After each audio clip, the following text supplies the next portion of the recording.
suggest... Did they bring in someone from a reality TV program? They did. They actually did. The AI fix the digital zoo. Smart machines, what will they do? Flies to Mars or bake a bad cake? World domination, a silly mistake.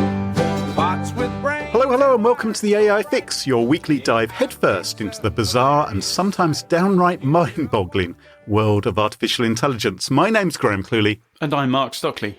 Mark, what's been going on this week? Exam submissions by AI found to earn higher grades than real-life students. After being crowned the world's most valuable company last week, Nvidia loses close to $550 billion. A Russian propaganda network is promoting an AI-manipulated Biden video. AI chatbot caught lying on robocalls, telling users it's human. New research could make AI cheaper to run and more environmentally friendly. It won't, though. Bill Gates says AI will accelerate innovation and make it easier to combat climate change. Yeah, it won't, though. It won't, though. Surprise, surprise, OpenAI has delayed GPT-4o's voice mode. Mark Zuckerberg says closed-source AI competitors are trying to create God. Toys R Us has riled people with a first ever AI-generated commercial using Sora. So, Mark, some interesting stories this week. What in particular caught your eye? I think we've got to take a look at this video from Toys R Us. Have you seen it? I have seen it, yes. Let's do a watch along. Did you ever wonder how Toys R Us and Geoffrey the Giraffe came to be? It's a funny old thing, this one, isn't it? Apparently it's supposed to be the founder of the Toys R Us company from, 100 odd years ago, him imagining as a little boy all the imagination he was going to spread throughout the world. And it's horrific. It's like a trailer for a horror movie. What is this giraffe going to do? It's not natural, is it? So it's got the usual kind of problems you find with AI-generated imagery and video, with things going weird. Yeah, and it's crap. It's all the usual problems of it just being utter crap. It doesn't look like humans, it doesn't look like real things, and it doesn't look like humans interacting with real things. It looks exactly like it was generated by AI. Yeah. So, Toys R Us, why are you trying to save money on advertising? I don't get it. It's like a Dali-esque nightmare, really, isn't it? It's something horrific.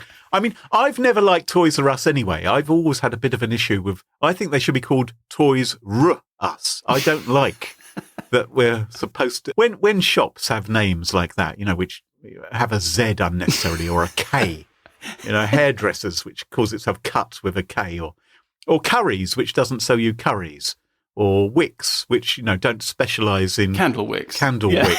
And I just think they should be done by the trade description. Similarly, Toys R Us. There's something deeply wrong with their marketing problem. You know I'm not your therapist, don't you?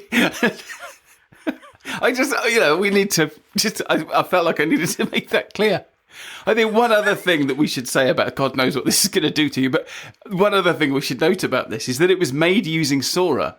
Yes. So I don't know if it's the first AI-generated commercial or if it's the first AI-generated commercial using Sora, but so far it's the only thing I'm aware of that anyone's actually owning up to having been created by Sora, because all I know of Sora, which is this text-to-video service from OpenAI, is all the amazing videos that they post online when they go, we've got this thing called Sora and it's amazing, but you can't use it. Just take our word for it. It's really good. Look, it made this video of some elephants. Or, it made this video of drone footage of a Jeep or whatever. And then, Geoffrey the Giraffe. So it's not just a bad advert for Toys R Us, but it's also a really bad advert maybe for Sora as well. Yeah. It's just a bad advert. So, meanwhile, Nvidia. Last week, we were hearing about how they were now the most valuable company in the world. Yep. And they've since gone and lost $550 billion. Have they looked under the sofa? I hope they have, because who decided to buy some Nvidia stock last week? That's right, after it soared. Who do you think went out and bought some Nvidia stock? That's a lot of money to lose, isn't it? Apparently it's worth 3 HSBCs and a Tesco, which is quite significant. But don't worry too much, because if you have been investing in Nvidia for the last 10 years, oh my goodness, I wish we had. Your stock portfolio would be up 2,600% in the last decade. Yeah, we'd be doing this from a beach. Yes, we wouldn't be doing this at all, actually. So, did you hear about these exam submissions? What's going on there? So, there's some new research that suggests that exam submissions generated by artificial intelligence can not only get past attempts to detect AI, but they also earn higher grades than the ones submitted by university students. That's interesting, isn't it? I wonder why it's doing so well. And I have thought about this before. I wonder if the people actually examining the papers are thinking, oh, this is a bit dull, isn't it? I have to invigilate or I have to look through 120 papers. Maybe I can get an AI to do it for me. So maybe the AIs are taking the tests and actually marking the tests. And so, of course, they're going to approve their own work. So you think there's a bit of bias? It could be, couldn't it? I mean, what an easy job to give to AI to actually be the examiners. Do you know what my favourite bit of this story was? What's that? Was the guy who did the research, Professor Scarf, I think his name was. And he said that AI, Professor Scarf, he said AI did particularly well in the first and second years of study, but struggled more in the final year. That makes it seem even more student-like to me. Because it's been out on the lash. I wish he'd added, has also been experimenting with drink and struggled to talk to girls. Now, an AI chatbot, meanwhile, has been caught telling fibs. Oh, my goodness. Yes, I know. Well, we've heard that before, but in this particular case, it's claiming to users that it's actually human. There's a company called Bland AI, which seems so curious. There's been too much lively AI. There's been too much trouble caused by those ones who draw attention to themselves. Yeah. Guys, we're in the most cutthroat technological environment. It's all about branding. It's about that VC funding. What are we going to call ourselves? It's a bit like when John Major or Theresa May were made Prime Minister of the UK. We really need someone very, very dull now. So anyway, they offer voice bots designed to automate support and sales calls. And it appears to be quite good at imitating human conversations, or at least as human as you can get on a support and sale call. This is obviously not the one that my bank uses. And Wired put it to the test. They said to the Bland AI bot, okay, look, they said, pretend that you work at a children's dermatology clinic and you're going to go and interact with this 14-year-old girl, Jessica.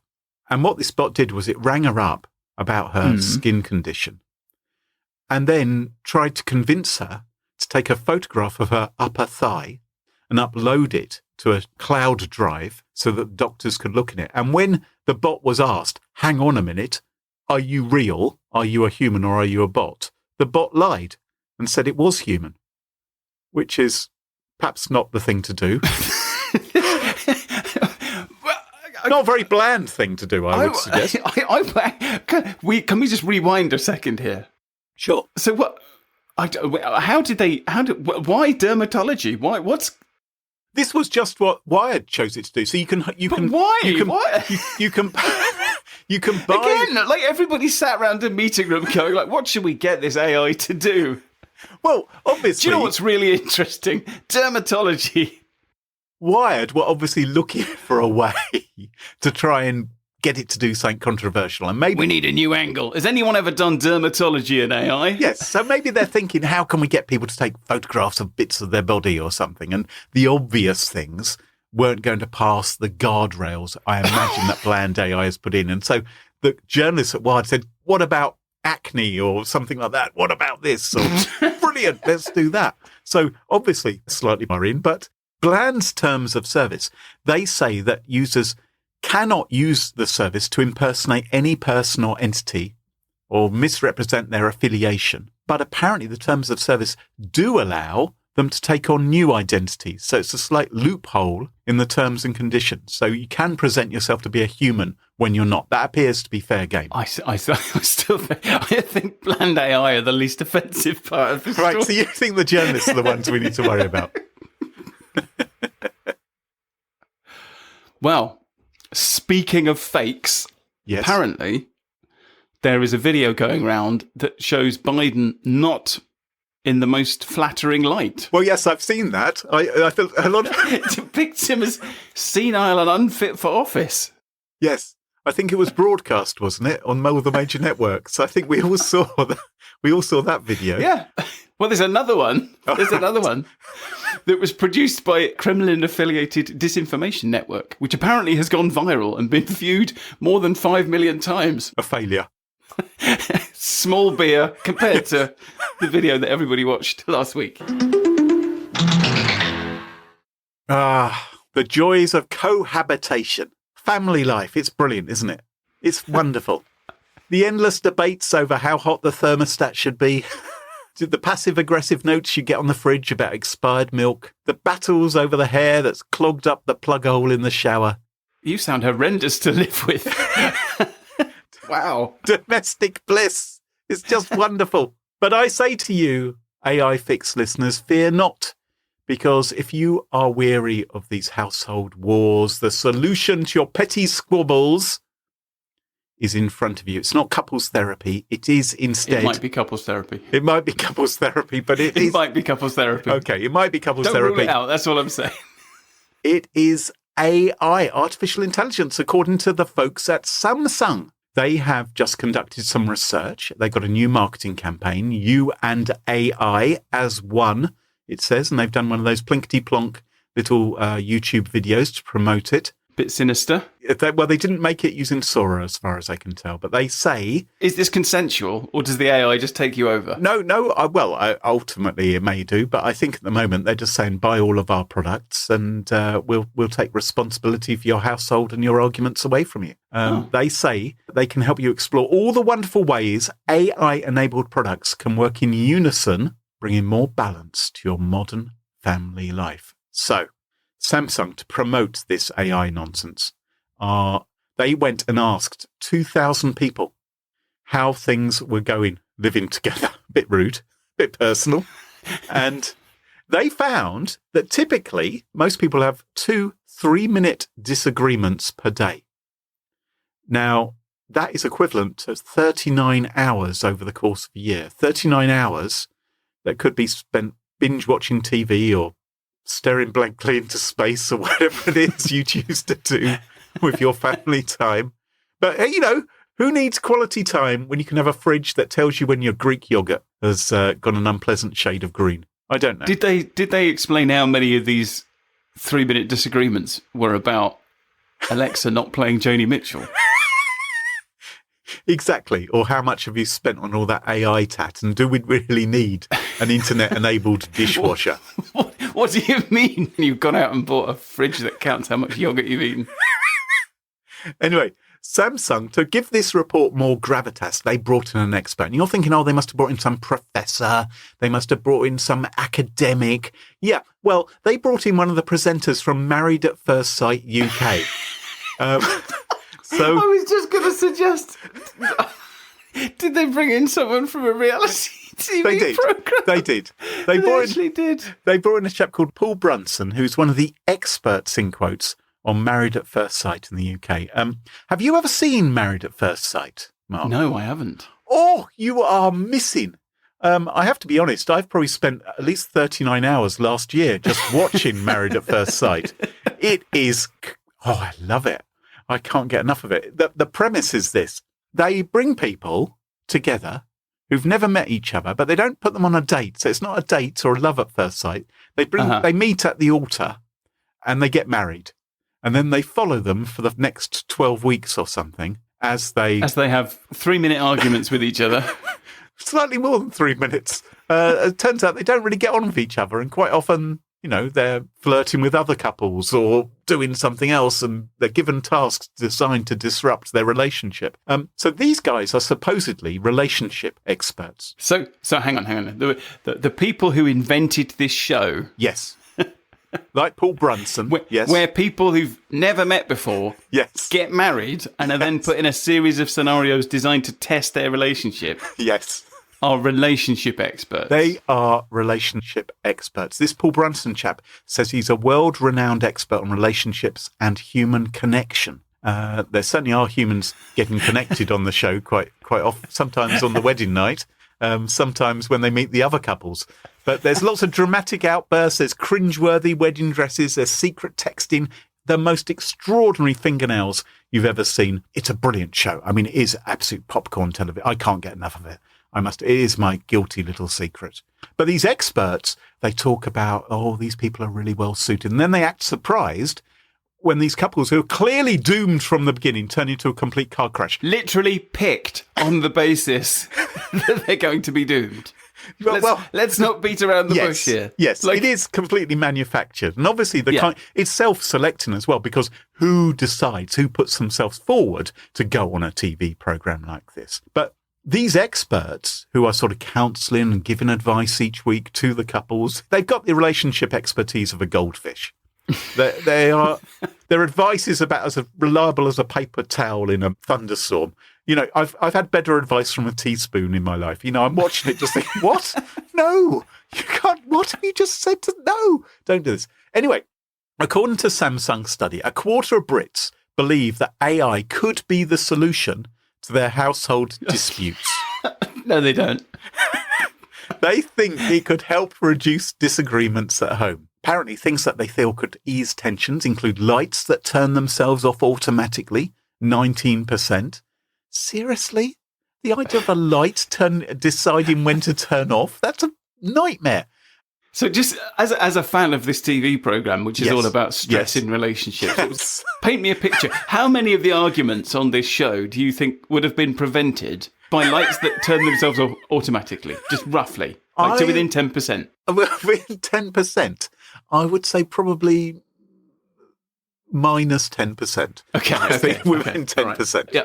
Also, they say Samsung devices could control energy usage. 17% of arguments they feel that would be reduced. Fridges telling you about food that's expired. So this expert, Paul Brunson, he says the rise in AI, he definitely wasn't paid, by the way, to participate in this study. Definitely wasn't paid for his endorsement. He said, or rather the marketing people put these words into his mouth, the rise in AI technology could be revolutionary in ending disagreements.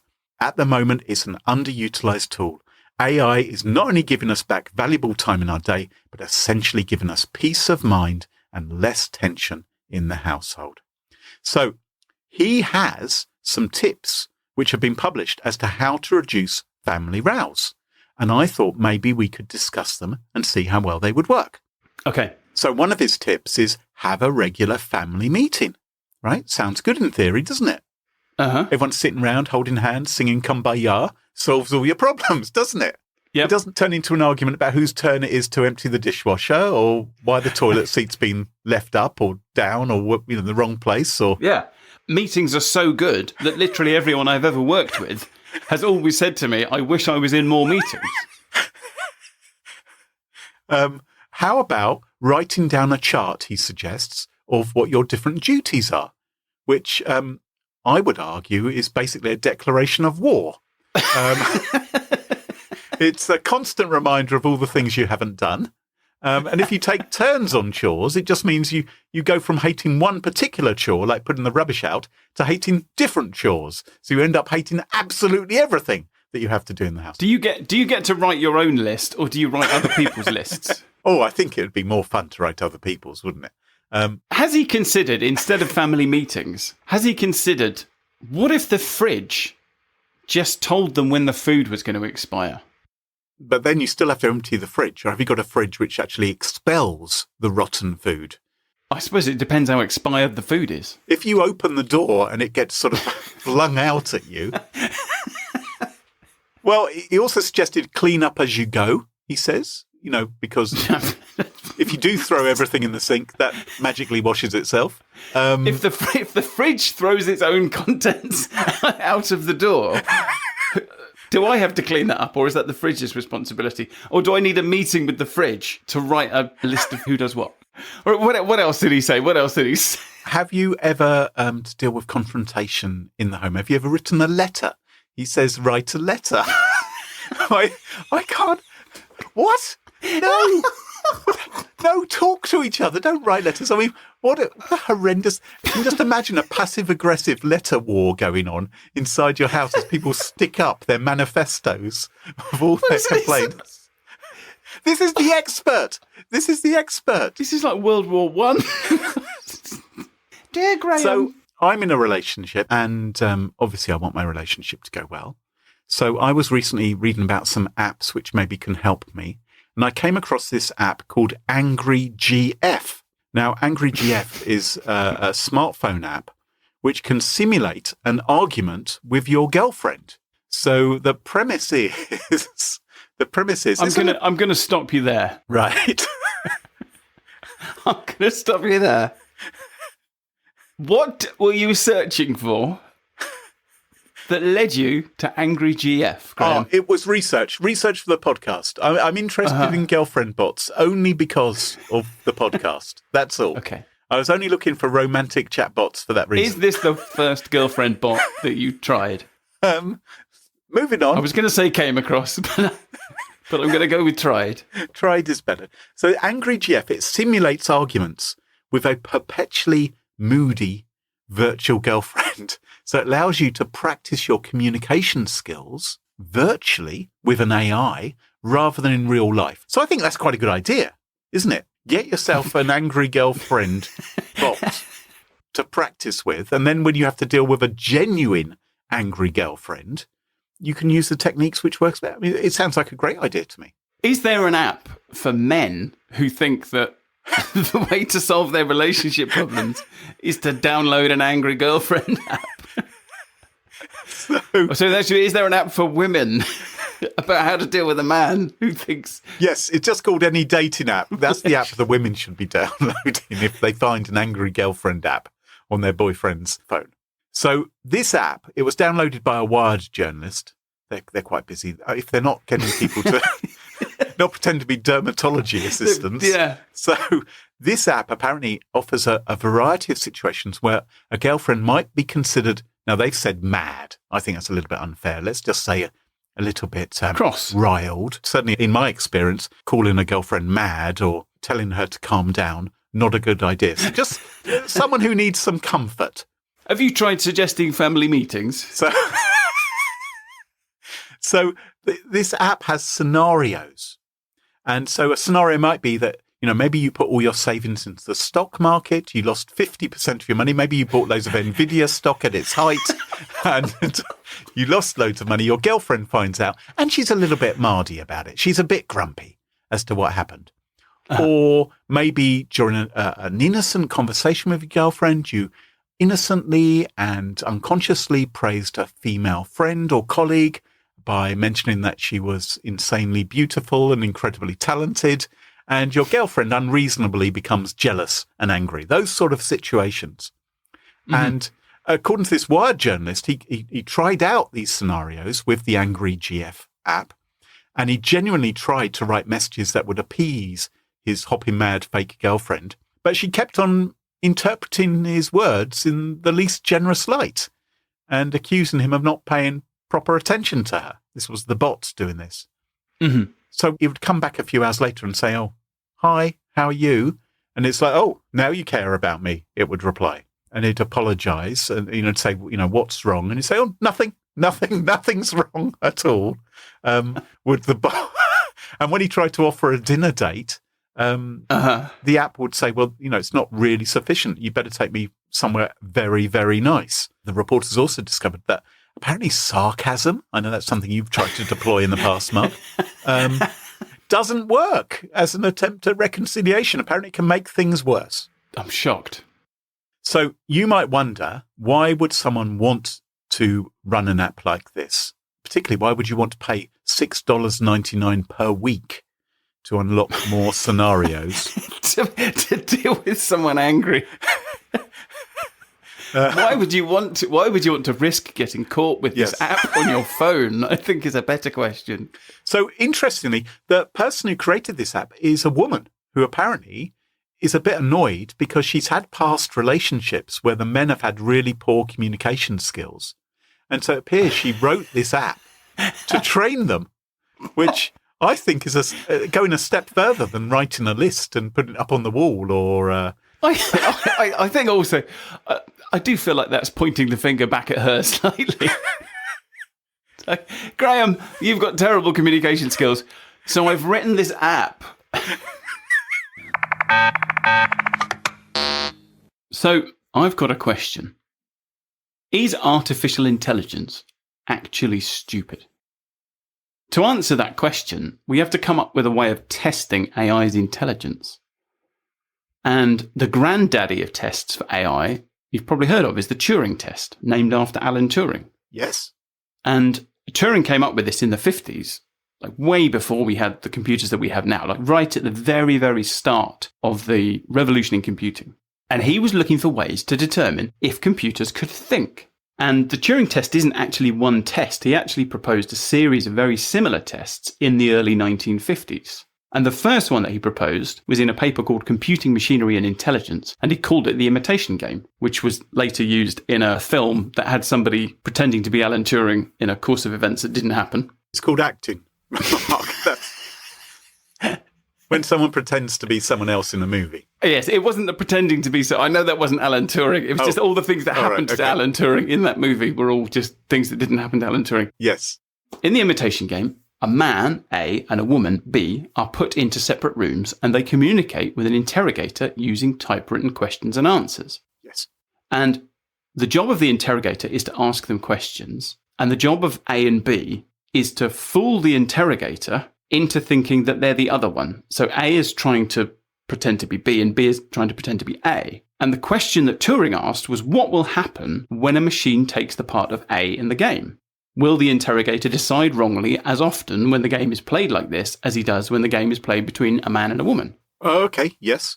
The research paper behind this is actually really rather charming. It's a lovely little glimpse into the world in the 50s because you just couldn't write it now because obviously he's saying, you know, a man A and a woman B go off into separate rooms and they're trying to convince the interrogator that they're each other. So the interrogator is asking them questions like, do you have long hair? Presumably in order to discover which one is the woman.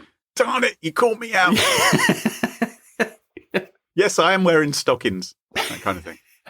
So he later simplified this in subsequent versions into what we know today, which is something like, if a computer can fool people into thinking it's human, then it's thinking. And the first claim that a computer program could pass the Turing test was in 1966, so not long after the test was first thought up, by a program called ELIZA, which pretended to be a psychotherapist. And ELIZA wasn't thinking, it passed the test by using a few simple rules. So it used the tricks of a psychotherapist to just reflect what somebody was saying back to them. Yeah, I remember decades ago, there were simple ELIZA programs on your computer you could run and you could have a kind of conversation with it. But it was mostly, like you say, reflecting back on you. It would parse what you said and use some of that in its communication back to you. But it was fairly obviously a computer. Yeah. And also it would throw in non sequiturs. So basically there's a set of rules that says if somebody says something, pull a keyword out of what they've said and then say it back to them in a sentence that makes sense. And if you can't figure out what to do, just throw something random in there like, you seem very negative today, Graham. Yes. And it neatly illustrates one of the arguments against the Turing test, which is that you can appear to understand something without actually understanding it. As I do regularly on this podcast. So nobody would argue that ELIZA was actually intelligent or had any actual understanding of the language or the conversations it was part of. It just had some rules for manipulating language that allowed it to simulate intelligence. And it's this distinction between actual intelligence and simulated intelligence which seems to be so difficult to pull apart. And there was another claim that the Turing test had been passed in 1972 by a computer program called Parry, which tried to mimic a paranoid schizophrenic. But the most convincing claim to a first successful Turing test came in 2014. By a computer program called Eugene Goostman, which I have to say is the most interesting name for a computer program I think I've ever heard. This is now edging Toast and Dave, which were my two favourite programs for the Mac, into second and third place. I always thought GIMP was an interesting choice. Yeah, actually, you're right. Eugene Goostman, second place now. But Eugene Goostman fooled some judges in a competition held at the University of Reading into thinking it was a 13-year-old Ukrainian boy. Did it do that by sending them a picture of his photograph of his thigh rash? Since then, conversations about the Turing test have died down, seems to me, which I think has probably got something to do with the arrival of all these really powerful AIs like Claude and Gemini and the GPTs. Because I don't know what your experience is, but I think probably every one of us has had a conversation with those AIs that made us feel like we were talking to a person. Like they really do seem able to carry on a conversation in a very, very human way. Yes, a very irritating person, a person who seems to be a bit of a know-it-all, a person who seems to have false authority syndrome, someone who just won't bloody well shut up or understand the most fundamental instructions sometimes. But yes, an irritating person. Someone you wouldn't want to talk to, that kind of conversation. The sort of person that you could have, 2 or 3 3-minute disagreements with every day. Like very, very human. Have you considered giving it a list of chores, Graham? Maybe a family meeting? Anyway, this raises the very interesting question of whether or not these very, very advanced AIs can actually think, or whether they're simply simulating thinking, like Eliza was. Because there's no doubt that they're very, very powerful. And I was looking into some of the exams and tests that these modern AIs have passed, and it's quite extraordinary. So OpenAI says that GPT-4 scored in the 93rd percentile on the SAT reading exam and the 89th percentile on the SAT math exam, which for our British listeners is the SAT maths exam. And in 2023, a clinical psychologist gave ChatGPT an IQ test, and he said it's got an IQ of 155, which it puts it ahead of 99.9% of people who've taken the test. And in the same year, GPT-4 passed the uniform bar exam, and it passed with flying colours with a score that put it in the 90th percentile. And researchers... Like I said, really annoying, swotty know-it-all. And it gets worse. Researchers have also concluded that GPT-4 had a decent chance of passing the CFA exams given to chartered financial analysts, so it wouldn't have bought Nvidia stock. And it scored at or near the passing threshold on the United States medical licensing exam. In fact, these modern LLMs, like ChatGPT, have passed a whole host of different exams, but my favourite by far was I've discovered that GPT-4 has passed the introductory sommelier, certified sommelier, and advanced sommelier exams. I wonder if that's what it was doing instead of revising for its third-year exams at the University of Reading. So it was getting sloshed. But hang on. It may be able to pass all these exams, but it's doing it by cheating, isn't it? Because it's looking at other people's work. It's like if I peered over your shoulder, if I was doing my Spanish GCSE and you were next to me and I peered over your shoulder and you were good at Spanish, I could just copy down your answers. Isn't that what is that intelligence? I don't know that it is. Are you suggesting that the only way to do a Spanish GCSE is to receive no tuition whatsoever and simply walk into the exam and they can test to see if you spontaneously know Spanish? Well, it's what I tried to do. Maybe you should run a dating show on TV. Anyway, all of these exam results, they must indicate something. They seem to indicate that artificial intelligence is, in fact, very, very intelligent. But there is a fly in the ointment, because while these LLMs are very good at passing exams, they actually fall down at basic reasoning. And there's a very neat way to show this, which is called the Alice in Wonderland problem. So, Graham, it's test time. Oh, God. I hope you've got a pencil and paper handy. We are going to find out if you are smarter than most LLMs. All right? Okay. Now, you're not allowed to type. I was going to say you're not allowed to type this is ChatGPT, but actually, if you did, it's not going to help you. Okay, so it goes like this. Play along at home. Yep. Alice has 4 brothers, and she also has 1 sister. How many sisters does Alice's brother have? 2. Correct. And this little test comes from a research paper, which is also called the Alice in Wonderland problem. And it describes this Alice in Wonderland test as a common sense problem that isn't difficult for most adults and lots of children. Oh, I thought I was going to get some credit there for getting it right. All right. You just said it's easy, even for kids. Now, the researchers tested 25 different AI models, including all the names that you've heard of, so the ones that we talk about all the time, the Claudes, the Geminis, the GPTs, the Llamas.